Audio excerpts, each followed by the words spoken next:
Olá, bem-vindo ao canal. E hoje eu vou mostrar para vocês um filme baseado em uma história real chamada Tempestade Infinita de 2022. São quase 6 da manhã e a voluntária de busca e resgate Pam está acordando para um novo dia. O céu está extremamente nublado, o vento sopra forte e o rádio avisa sobre uma tempestade que se aproxima, mas Pam a ignora. Depois de tomar o café da manhã, ela junta todo o seu equipamento de escalada, certificando-se de que não há nenhuma peça faltando em caso de emergência. Então sai de casa enquanto ela olha para uma foto de suas filhas falecidas. Sua próxima parada é o restaurante local. O proprietário Dave não gosta da ideia de Pam escalar o monte sozinha, especialmente já que os telefones não têm sinal lá. Mas depois de 30 anos fazendo essas trilhas diariamente, ele já está aposentado e não pode ser seu acompanhante. Ele também lembra Pam da previsão do tempo ameaçador, mas isso ainda não é suficiente para fazê-la mudar de ideia. Hoje é um dia muito especial, então ela não pode cancelar essa viagem. Além disso, as montanhas são as melhores terapias. Eles ouvem, mas nunca respondem. Depois, Pam dirige até a base da montanha, e são quase 7 da manhã quando ela chega lá. Enquanto ela estaciona, ela conhece dois campistas que estão saindo depois de passar 2 noites geladas na área. Eles não viram ninguém lá em cima, o que é estranho porque há mais um carro estacionado próximo. Uma vez que ela coloca todo o seu equipamento e deixa um mapa de sua rota nos limpadores de para-brisa em caso de emergência, Pam começa a subir a trilha. Primeiro, ela tem que atravessar uma floresta e um rio, e ela mantém sua mente ativa,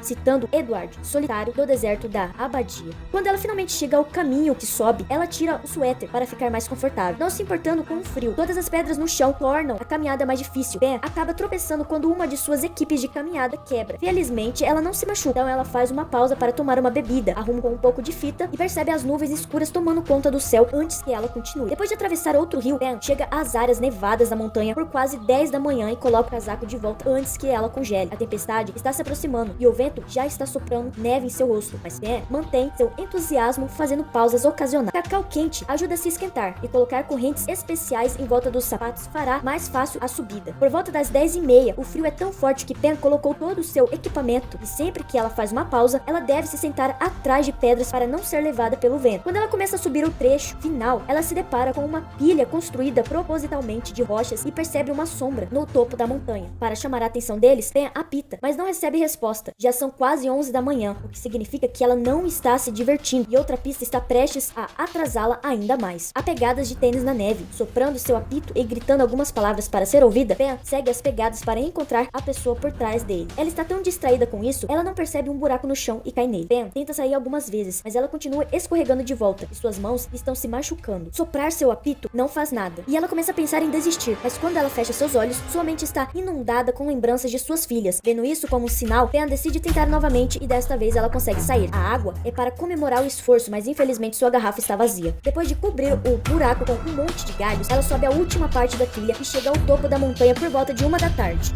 Lá, ela encontra um homem sentado na neve congelando até a morte porque ele não está vestindo a engrenagem adequada. Pam tenta falar com ele, explicando que trabalha com a equipe de resgate, mas não há reação do homem, assim ela decide chamá-lo de John. Aquecê-lo é o mais importante, então Pam tira a roupa para esfregar seus membros e o veste com algumas de suas próprias roupas extras. Ela também o cobre com o corpo, um saco, até que ele recupere a consciência, prometendo tirá-lo dali. Por volta de 1h38, o par começou a descer a montanha. John mal consegue andar e Pam deve buscá-lo toda vez que ele tropeçar. Uma vez que ele recuperou sua clareza mental, John começa a dizer que não pode voltar e tenta voltar ao topo da montanha. Então Pam deve fazer um esforço extra para puxá-lo. Por volta das 3 da tarde, eles estão prestes a chegar à beira de um penhasco. Então John usa a pequena energia que ele tem para correr e fazer o que tem em mente. Felizmente a neve amorteceu sua queda, mas ele machucou a perna quando atingiu uma pedra. Pam ainda se recusa a deixá-lo para trás e o ajuda a sair da neve, fazendo com que John grite assim que ela toca sua perna. Meia hora depois, a dupla conseguiu encontrar pedras grandes o suficiente para se sentar e levar uma pausa. Pam tem que impedir John de comer neve porque isso vai desidratá-lo ainda mais e tenta distraí-lo perguntando-lhe se há alguém esperando por ele. John confessa que tem um gato chamado Kate e Pam conversa um pouco sobre a experiência dos animais, insistindo para ir de novo. 3h30 é tarde para os padrões desta trilha e eles precisam chegar abaixo da linha das árvores antes que escureça. Eles não querem estar ali quando a noite cair e a temperatura for a 20 graus. Às 5h30, eles finalmente começam a ver algumas árvores. Esta área é bastante íngreme e John está bastante cansado, fazendo-o tropeçar e rolar novamente, esbarrando em Pam e arrastando-a com ele. Com o humor piorando, John mais uma vez diz que não pode continuar e diz a Pam para deixá-lo em paz, mas ela se recusa. Agora que eles estão entre as árvores, o vento não está batendo no rosto deles, então Pam leva a chance de dar uma olhada mais de perto em John, explicando que é enfermeira. Ela oferece a ele algumas pílulas e chocolate quente. Pam verifica o seu tornozelo ferido, o que está muito inchado. Depois o cobre com seu último par de meias extras. John finalmente entende que ela faz parte da equipe de resgate, mas ele fica decepcionado ao saber que a falta de sinal sinal significa que não haverá um helicóptero para buscá-los. Pensando que eles não vão conseguir, John começa a chorar, mas Pam promete mais uma vez que ela vai levá-lo para casa. Andar pela floresta não é tão fácil quanto deveria por conta do tornozelo de John, e Pam tem que impedi-lo de adormecer. Quando eles chegam ao rio, John mal consegue andar, então ele tem que atravessar a água rastejando em uma árvore caída. Infelizmente, tanto John quanto a árvore estão molhadas e escorregadios, fazendo com que John caia no rio e seja arrastado pela correnteza. Pam segue o caminho ao lado do rio, chegando às 6:10, o que significa que já está bem escuro. Pensando que ela falhou, Pam começa a chorar, mas então um barulho a alerta de algo é John, que está quase inconsciente segurando em uma pedra. Pam não hesita em entrar na lagoa para arrastar John para fora, enquanto ambos admitem que tinha sido muito assustador. Às 7:13, a dupla consegue ver a estrada e ela o ajuda a andar. Ela realmente gosta da música que ele está cantando, porque a lembra de suas filhas. Às 10:40, depois que John colocou a bolsa para aquecer, os dois conseguem cruzar a floresta, quando Pam vê um carro descendo a estrada. Ela corre atrás dele para tentar pará-lo e pedir ajuda, mas infelizmente ela não é rápida o suficiente. John enlouquece pensando que ele foi abandonado, então quando Pam o encontra novamente, ela precisa convencê-lo mais uma vez que eles têm que continuar em movimento. São quase 11:30 quando finalmente chegam aos carros. Pam deixa John descansando, mas em vez de esperar, John corre para o seu próprio carro e vai embora. Não há nada que ela possa fazer para detê-lo, então Pam volta para casa e rapidamente cuida de seu corpo. Depois de uma parada no banheiro, ela tira a roupa molhada e assalta sua geladeira, que acaba com ela tirando um cochilo ali mesmo no chão da cozinha.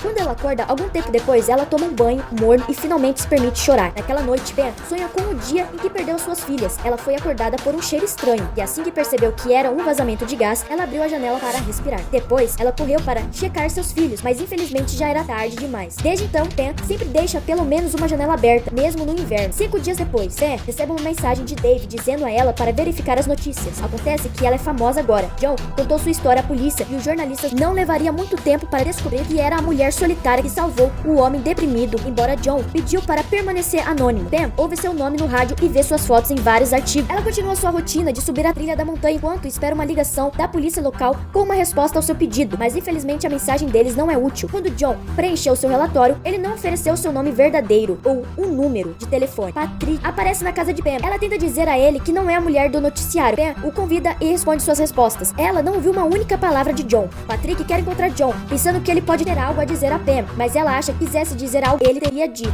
Alguns dias depois, Pam vai ao restaurante de Dave e encontra John esperando por ela. Ele devolve as roupas dela e pede que ela continue ligando. Depois, ele finalmente explica o que estavam fazendo no topo daquela montanha. Há 1 ano, John perdeu a namorada e começou a ter problemas para imaginar o rosto dela. Ele também começou a se perguntar o que significa morrer e para onde vão os mortos. Quando Pam o encontrou, John voltou para a montanha para procurar sua garota e percebeu que ele não precisava realmente olhar. Ele só tinha que esperar e ela viria buscá-lo. Pam conta a história de ela queria acabar com as coisas como ele. John se pergunta se alguma vez fica mais fácil. Pam diz a ele que mesmo em uma tempestade há muita beleza. Tarde naquele dia, Pam relembra algumas lembranças de suas filhas e volta a subir a montanha para ver a beleza do pôr do sol. A verdadeira Pam passou a criar 4 filhos. Aos 67 anos, ela deixou o estado para se tornar uma voluntária de patrulha dedicada em vários parques do oeste dos Estados Unidos. E assim termina mais um filme. Se você gostou, deixe seus comentários e até a próxima.